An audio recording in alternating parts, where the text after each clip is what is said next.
Greetings, this is Charles Darwin. There is no such thing, actually, as human nature. However, we all have instincts, and these instincts can go together to create a human nature. For instance, we have the instinct of love. We also have the instinct of hatred. And what we do is, by doing one or the other of our instincts more and more often, we grow into the human nature that we have. Hopefully it is the good things, such as love, that we will use more often than the bad things, such as hatred. But we will therefore assemble, each one of us on our own, a human nature. Well, this is an evolutionary view of human nature. However, there is an alternative view, and one of them is a Christian view, that all of us are sinners unless we are specifically forgiven of those sins by God. And God will only forgive those sins if we check the boxes of all of the doctrinal assertions that some or other church insists are necessary. And so what this means is that every time you sin, you can ask or demand forgiveness of God. And you could just do this over and over and over and over again. Now, you'd think that eventually God would get tired of forgiving the sins, but there is no theological basis for that belief. Theologically, theoretically, you could just ask, forgive me, forgive me, forgive me, over and over again. You could make it even more annoying by saying, whoopsie, forgive me, whoopsie, forgive me, whoopsie, forgive me. Now, you have to keep saying it all the time, because when you say whoopsie, forgive me, it could be that you will then commit another sin, maybe not even realizing that you have done so, within a few seconds after having said whoopsie, forgive me. So that means that you have to keep saying it all day. Okay, well, what follows next is fiction, I just want to note.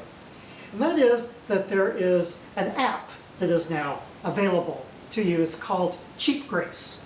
And it's named after a concept invented disparagingly by Christian martyr Dietrich Bonhoeffer, when he said that if you just say, forgive me, and then you go on and sin, that may be grace, but it's cheap grace. Okay, but you see, what we can do today is we can make CheapGrace into an app.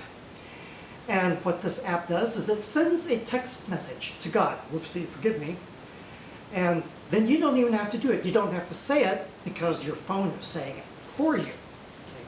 And you might say, how many times can you do this? Well, remember, this is the age of some mighty sophisticated cell phones. And so you could download the free version of the app, which will send the message to God 10 times every second. However, you could upgrade and have the paid version of the app, which will send the message 1,000 times a second. You might say, this is too much for God, isn't it? Wait a minute. This is an infinite God that we're talking about right here. So he could be able to handle 1,000 whoopsie, forgive me messages per second from billions of people. This is God we're talking about, so why not? Now, there are a couple of catches to this. And the first is it's only available to Republicans. What you have to do is, when you're downloading the app, there's a couple of little boxes for you to check. One of them is, I am not a robot. And the second one is, I am a Republican. That's the first catch. You have to be a Republican. The second is that it is not available while your phone is updating or upgrading. So that usually happens at night when you're asleep, presumably not sinning. But what if you have insomnia? Or what if you are capable of sinning during a dream? I don't know if that's possible, but it is a possible limitation of the CheapGrace app. Well, this is a wonderful new era of continuous forgiveness available, at least to Republicans, from God. From a corporation known as goodhell.com, I think is where you have to go to download it. This is Charles Darwin. Tally ho, and amen.